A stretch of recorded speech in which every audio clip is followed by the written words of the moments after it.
Hey everyone, and welcome to the Adapt and Thrive book series. Today we're diving into something that's, well, a real make or break issue for any company getting into AI. We're pulling some key lessons right from Chapter 13 of Executive Workshop, Navigating the Transition to AI, and this one is all about the human side of AI. So let me ask you this. When you think about a big AI project, what's the first thing that comes to mind for most leaders? It's usually the tech, right? You know, the algorithms, the data, all that heavy lifting. And yeah, those things are huge challenges. But here's the kicker. What if the biggest reason these projects fall flat has almost nothing to do with the code? That's exactly where this chapter hits home. The core lesson is this. You can have the most amazing, game-changing AI on the planet, but if you forget about the people, the actual human beings who are supposed to use it, you're pretty much setting yourself up for failure.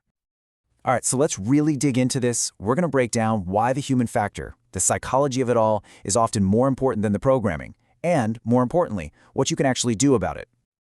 The book has a name for this, of course, resistance to change. But here's the thing. It's so important not to just write this off as people being stubborn. It's a totally human reaction, and it comes from some very real, very specific fears. So, to make this a little easier to tackle, the book really boils it down to two main fears. And honestly, any leader who's serious about making AI work has got to face these, head on. And the first one? Well, it's the big one, isn't it? Job loss, job replacement. It's probably not a surprise, but this is a huge source of anxiety. And it's not just one department. This feeling can ripple through the entire company, from the front desk all the way up the chain. Think about it. That one question, will a machine be doing my job next year? Even if nobody's saying it out loud, it's there. It's simmering. And that creates this atmosphere of fear. What does that lead to? Morale tanks, and people start actively avoiding the new AI tools you're trying to roll out. Okay, so the second big fear is a little different. It's less about being replaced and more about, well, a total culture shock. People get comfortable, right? They have their routines, their way of doing things. AI isn't just a new piece of software. It's like someone coming in and saying, hey, that playbook you've been using for years, we're tearing it up and starting over. And you can see this pop up in little ways, like that hesitation to give up the old familiar spreadsheet for some new automated dashboard. It's not laziness, it's a trust issue. People are thinking, wait, we're going to let a machine make that call now? If you don't deal with that feeling, that little bit of distrust, it builds a wall and your project hits at full speed. Okay, but it's not all doom and gloom. This is where the chapter gets really good, because it shifts from just talking about the problem to actually giving you the solution. It's basically a playbook for leaders on how to break down that resistance. And it really all comes down to two main strategies.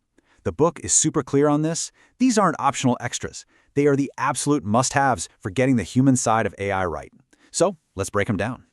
First up, communication.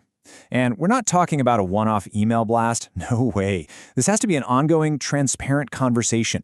The key is to frame AI as a partner, a tool that helps people, not one that replaces them. You know, this is going to handle the boring stuff so you can do the cool, creative work. And you've got to show them it's working by sharing success stories and, crucially, giving them a place to ask the tough questions without fear. And that leads right into the second pillar, training and upskilling.